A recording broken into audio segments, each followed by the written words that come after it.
Reign No Longer. Book 1, Chapter 1, Part 4, Final Part. By Layla.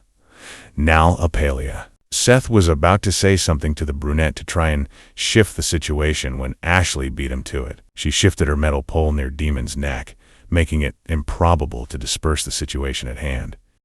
Even though the only reaction she got from the tall man was a small smirk, which showed that Demon clearly didn't care. Seth knew it would all spiral soon, and partly wanted to scream at her. Ashley lowered the sharpened end of her metal staff against Demon's neck. Yet despite these hostile actions, her voice held false affection, sickly sweet. "Oh, I'm touched, really, but I must decline. You see, thinking of your nasty hands on me makes me want to just kill everyone." Demon looked unfazed. He idly looked at his nails and even casually picked at them. "Yeah, sure. Whatever you say, babe. Just be a good girl and we move on, yeah?" Ashley's face grew dark, but Demon just looked to grow further amused. With one hand he pushed the staff away, his other hand on its hip as he leered at her. "Would you be happier if we made sure Seth wasn't left out? My friends here can give him company. Well, maybe they can do what they want, really. I'm not interested in knowing. I'm not a fan of the male anatom." He was cut off by Seth's quick action upon seeing an opening. It was cheap, but it was a must for how the situation was going. He did a quick spin that allowed the back of his heel to barely connect to the brunette's temple, while he was mid-conversation with his friend. The victim's body dropped sadly with little to no grace as Seth sufficiently put him to sleep.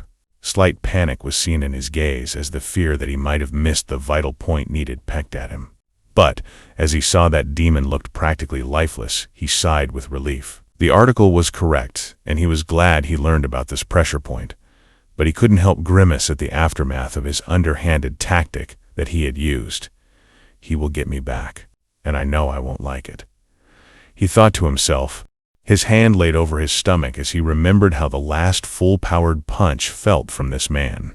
It always made him nearly throw up. He hated it, but it was better than his bones being broken or dislocated. Thoughts shook away. He refocused his attention on the rest of the group. Seth noticed to his surprise that the followers were still on standby. They had yet to process what had happened. "Well, guess we should finish giving our message, huh?" he mumbled. He focused on his friend as he extended his hand. "Let's be quick and don't hold back. It needs to stick for at least a year until I come get you, Ash, okay?" A joyful smile graced her soft features as she took his offered hand. "Sounds perfect." And like that, the two were off. All that could be heard there forward was small yells and grunts as they dealt with Demon's crew. Pained hissed sounds did sound off whenever they too received a wound or more, but other than that they worked together in complete silence. The end victory was not a surprise as, unlike the group they fought, Seth trusted Ash as she him. The whole fight they were back to back. The battle equally distributed between the two, while the others went so far as to blame one another and bicker far more than work together. Only one of the three they fought was left conscious, the smallest of the group, a rather lanky man who was barely propped by his own makeshift weapon. This was a little insurance Seth and Ashley liked to do, to try to ensure the group was okay on the off chance that someone else wanted to come in and try to pick them off, something the two did not like in the least. Done, they wrapped things up quickly and bolted out of town. For by now a small fierce child was bound to be awake, and they knew they had hell to pay. The remaining man from the opposing group watched them leave, then gazed down at their fallen commander. "This is why they think you are no longer fit," he hissed. He walked near Demon and scowled. "I can't wait for you to be replaced. Huh, this will be the day." Demon's ally continued to monologue. He was about to reach out for the passed-out brunette when loud laughter roared. Demon abruptly sat up. "That little bitch cheated," he shouted. He rubbed at his head to try and soothe the throbbing pain. That kick made him black out for a while. Green eyes turned over to gaze at the lanky man that was frozen behind him. He broadly grinned. "By the way, I wasn't as dead as I looked," he snickered out.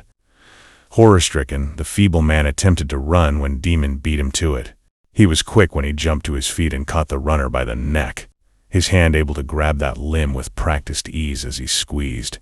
"Wait, aren't you gonna explain this whole can't wait thing?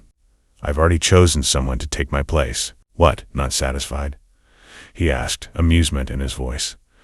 Demon could feel the other squirm and try to escape, but he just tightened his grip. "Also, who are the ones that think I'm no longer, what was the word? Oh yes, fit? Mind some show and tell?" he continued, his voice light as if this were some friendly exchange. Before Demon could finish this chat, he heard groans sound off around him as the other posse members slowly woke and sat up.